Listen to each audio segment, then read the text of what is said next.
So just a little leftover for reforming the multilateral institutions and that their funds should increase. RBI Governor Mr. Das also yesterday said that something to same effect, and they will be following it up, I'm sure, in the G20 and other forums, including BRICS. Now, coming to a specific case study, we had been discussing grain, impact of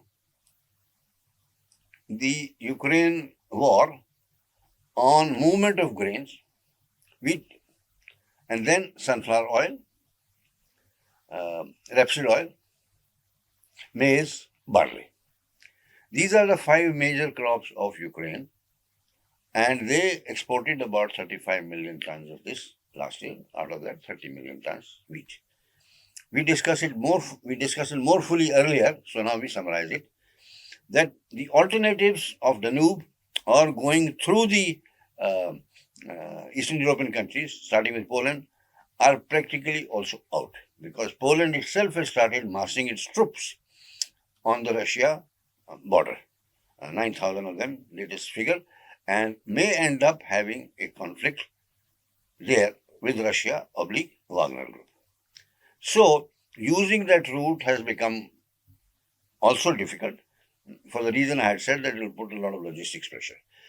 So, one way or the other, wheat is affected. Then, India has excess of rice, but it stopped the export of rice, and a lot of pressure is there from IMF, etc., to open that up.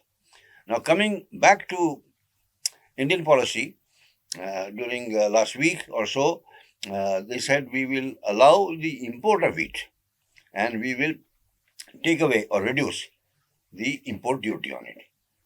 Idea being that our own wheat thing should not be disturbed, and perhaps they have imported it from Russia. The traders would have done it because the price prevailing there is less. Russia also wants to sell its wheat. Russia, of course, produces more than Ukraine.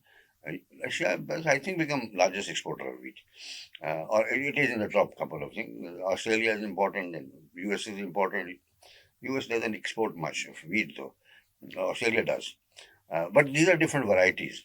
Of course, in the Middle East and Asia, people like Indian wheat and Pakistani wheat, Egyptian wheat, much better because of its qualities. So having said this, this is how government is trying to monitor. Now, government therefore uses various instruments. We also saw that how the tomato prices has gone up beyond 250 rupees, and what action government has taken. Government started buying directly from the farms. Safal group already does this. They always buy directly from the farms. So generally their prices are low. So then government opened the import from Nepal. So that particular area, the prices, that means Bihar and UP, Uttaranchal also,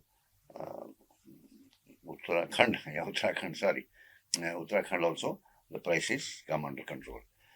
And then asked its cooperative organization, that is the National Cooperative Federation, and the NAFED. Okay, so NAFED and the other organization I just mentioned, it will come back to me.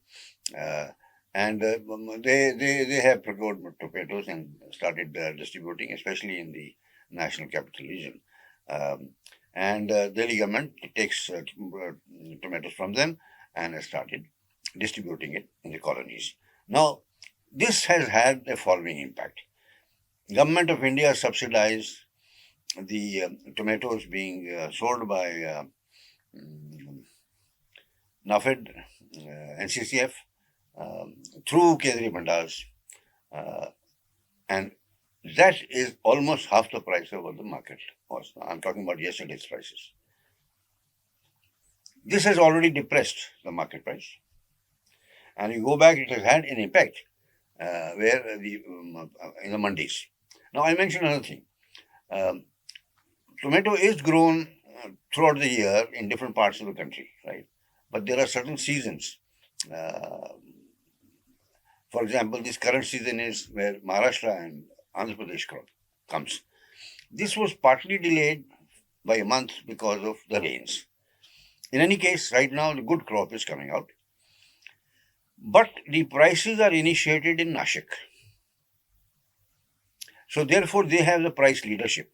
Just imagine in such a diffused economy, so many producers and so many traders and artiyas and commission agents and mandis in so many states, but the price of a particular product, in this case tomatoes, initiates from Nashik. Now, it looks like therefore the tomato problem is now going to be sorted out. Of course, government of India is putting money from the pocket also and making this effort. And not by saying we will punish you, because that approach doesn't work. I had day before yesterday surmised that just as this tomato problem comes under control, the onion problem will start. About a decade ago, onion prices had gone up again, but in the range of 150 to 200, and there was practically a political problem. As far as Delhi was concerned, Sheila Dikshit, then Chief Minister, controlled it by procuring it directly and distributing it directly, cutting out the middleman margins, and the onion prices came under control. The second dimension to it is that those traders have certainly a political protection, which I will not go into whose. And whenever there is a need for that political party to garner funds, the prices start going up. And it is not so much related to weather conditions, etc. Some component is there. But tomato price is going to 250 rupees per kilogram is strange.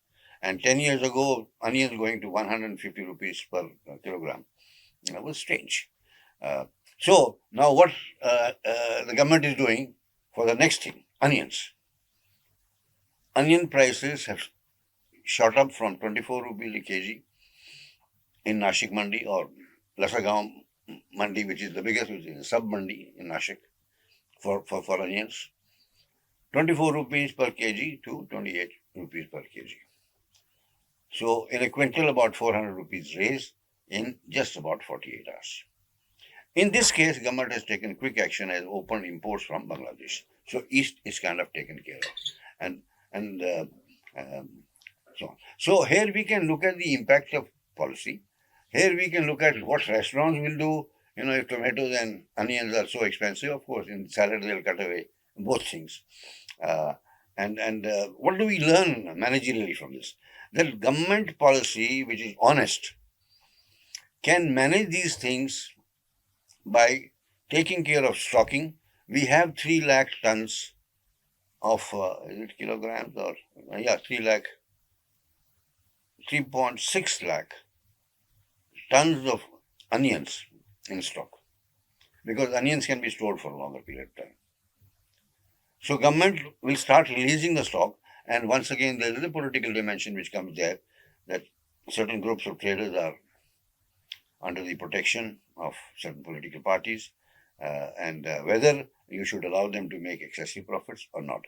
So policy is about excessive profits, difficulty of the consumers, and the impact it has, and the general impression of certain commodities. Oil is one of them. Now, interestingly, the oil prices are the highest, that is crude, petrol, are the highest in states which are managed by non-BJP party or non-NDA. Because they use it as money for giving free electricity and so on. And that those promises are very easy to make, but where is the money going to come from? So let's increase the taxes on oil. So petrol or kerosene price goes up, the price of the commodities go up. A good government monitors this policy well, explains it to people also, and is not dependent on the interest of any one particular segment.